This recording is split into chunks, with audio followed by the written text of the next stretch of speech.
Welcome to Billy's Books. Today we're going to do a Faulkner classic, Light in August.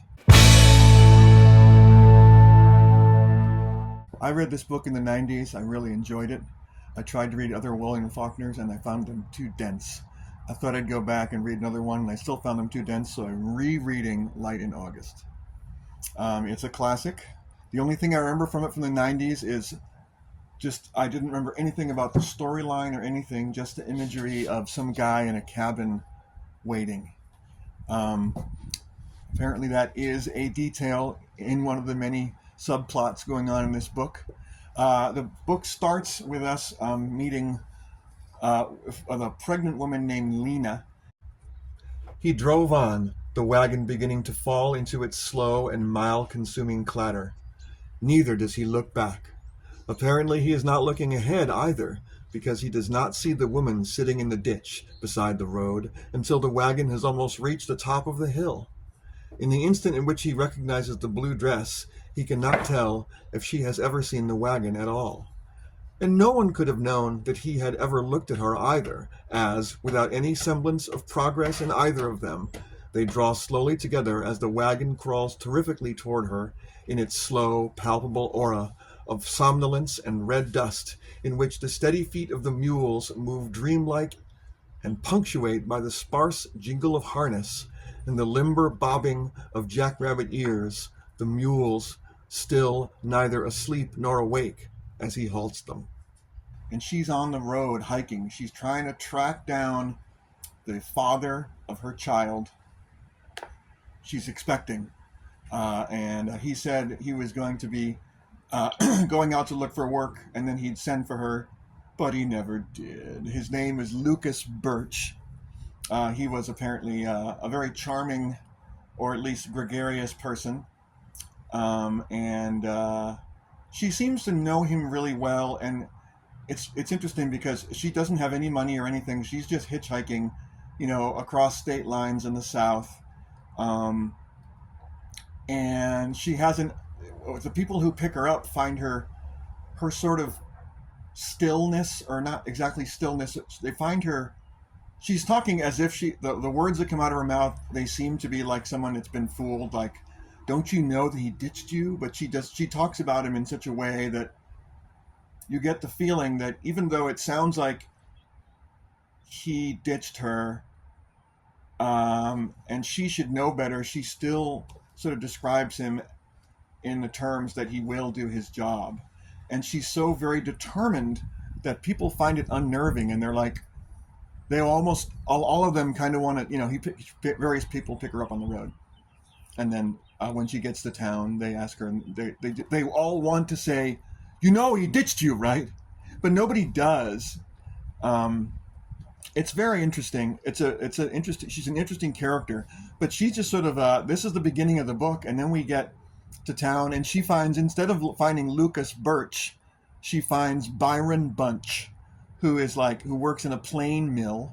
She is coming from Memphis, and we meet another character, Reverend Hightower, who is kind of an older gentleman who is very, he's set in his ways. He's got the whole dogma thing down, and he's a widower. His wife had been going to Memphis all the time, and that caused a lot of rumors because all these small town things are all about rumors and judgment and all that. So there's plenty of judgment of Mrs. Hightower. It might even be said that they forgave her. No crime or transgression had been actually named, and no penance had been actually set.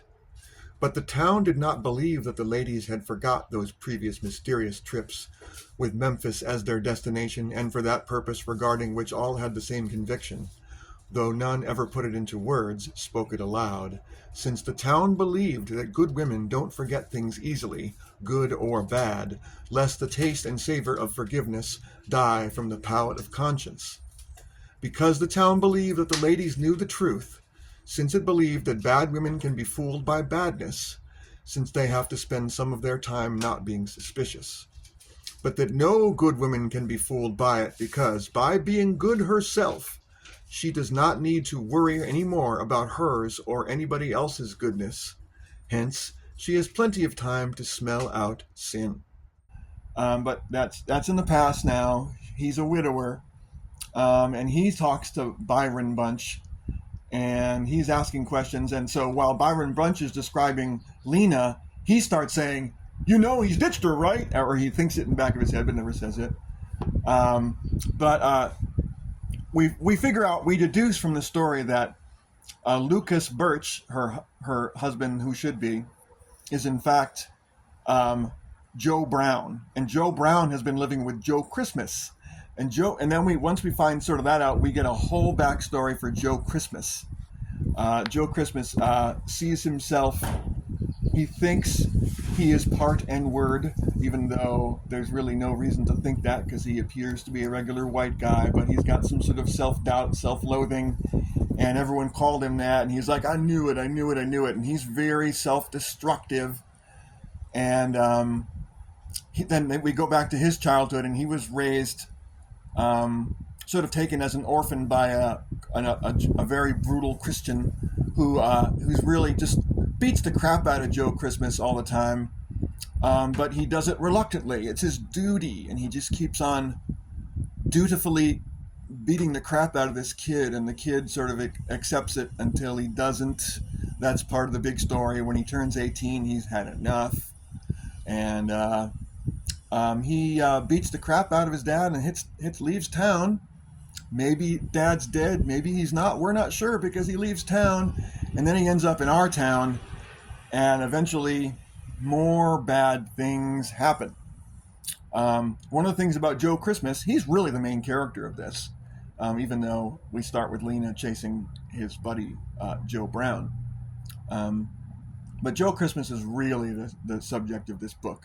And Joe Christmas is so messed up, and even though you can see from childhood that one of the reasons that he's so messed up is his dad and just the South in general, he he manages to blame everything on somebody else, even the things that are clearly his fault. Like, she should have known that I would have reacted that way, when he beats somebody up or something. He should have known I would have done that, and all this sort of really like, dude, they're your actions, He eventually, one of his backstories is he gets caught up. He and Joe Brown are living in a shack outside of a house owned by Mrs. Burden. Mrs. Burden is an interesting character. We don't fully understand her, but Mrs. Burden is probably a Yankee from New England. We think Mrs. Birch might be an abolitionist. Oh, the worst of possible things. So she's, of course, cursed and weird. And her background's really interesting, too. But the biggest thing, really, is definitely crazy Joe Christmas's thought processes and how messed up they are. And that's the main subject of the story. And Joe Christmas's messed up story is mixed in with Southern Christianity and just its messed up priorities, and it's not very flattering to society or really any particular character. Remember this, your grandfather and brother are lying there, murdered not by one white man, but by the curse which God put on a whole race before your grandfather or your brother or me or you were even thought of. A race doomed and cursed to be forever and ever a part of the white race's doom and curse for its sins. Remember that. His doom and his curse, forever and ever. Mine, your mother's, yours even though you are a child. The curse of every white child that ever was born and that ever will be born. None can escape it. And I said, not even me? And he said, not even you, least of all you. I had seen and known Negroes since I could remember. I just looked at them as I did at rain, or furniture, or food, or sleep. But after that, I seemed to see them for the first time not as people, but as a thing, a shadow in which I lived, we lived, all white people, all other people. I thought of all the children coming forever and ever into the world, white, with the black shadow already falling upon them before they drew breath. And I seemed to see the black shadow in the shape of a cross. And it seemed like the white babies were struggling, even before they drew breath, to escape from the shadow that was not only upon them, but beneath them too, flung out like their arms were flung out, as if they were nailed to the cross. A lot of sadness, but it is a masterpiece, and it's an insight into American history and the American psyche and all these things that we love so much. So if you're up to it, it's a great book. If you can't do, review.